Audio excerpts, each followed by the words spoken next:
In the comic book, they incorporated Atlantis into the storyline of the DC Universe. And I really love to dive into that world and basically create my version of what Atlantis would look like.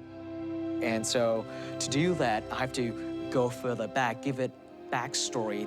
And some of it I pulled from the mythology and legends that we're familiar with, but other things I get to kind of create my own.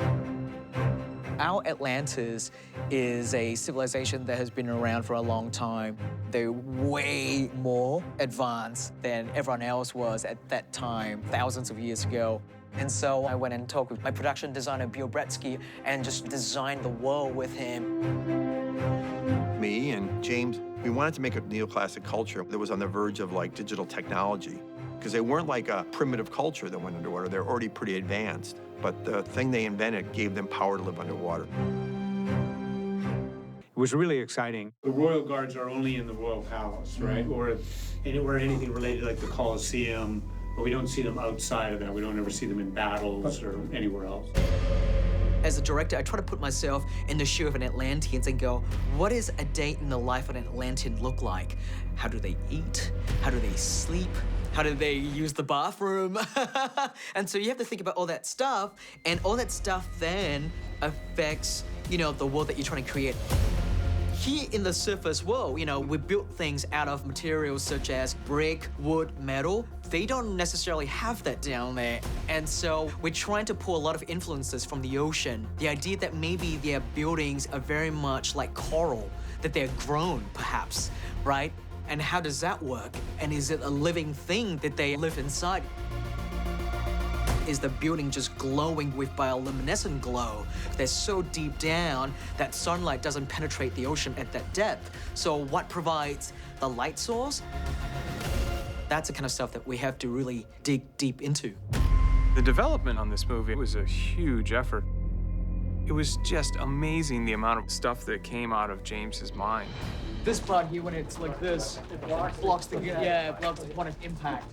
And he's not going to settle for anything that isn't exactly what he was hoping for. So I think what's angling more towards this camera. Good. Let's cut it. Going into this, I knew that it would be super visual effects heavy. And I don't think there is one frame in this movie that isn't touched by visual effects in some ways. Through the sort of post-production process of working on the visual effects, working on the CGI, we started to fine-tune and hone the look. We started out doing renditions of what an underwater environment would look like. And we had to really leverage other aspects that will be visual cues to the audience that we are indeed underwater. Just trying to go, okay, at what point does this look like water? And one of the things we found through our discovery process is we constantly need just particles floating particulates. So we always have this particulate in our water volume. And you'll notice that as the characters move through the water volumes, that particulate moves around them and it moves with them.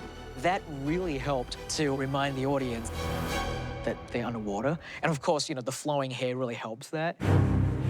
One of the most important visual cues for underwater was what we did with the hair. I mean, we knew going into this that the hair was going to be difficult, but I don't think anyone appreciated how difficult it was going to be.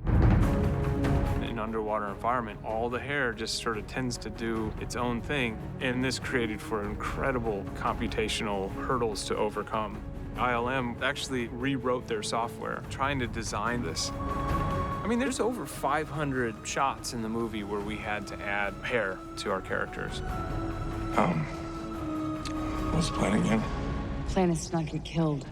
Very early on in the process, James and I had a long discussion about how we're going to be dealing with talking underwater. Wait, you can talk underwater? Hey, I can talk underwater too! This is awesome! And what we wound up doing was thinking about how we talk. We make sounds by exhaling air over our vocal cords. So they have adapted their vocal cords to make noise when water is passed over them. When they exhale water, they make sounds the same way we do when we talk through the air. Oh, we can do more than just talk. So everything visual would start from the seed of the story concept. When you know your characters really well, when you know your world really well, it makes it easier for you to kind of visually design the world. James has a very clear vision of what he wants to do, but then he'll turn to you and say, what do you think?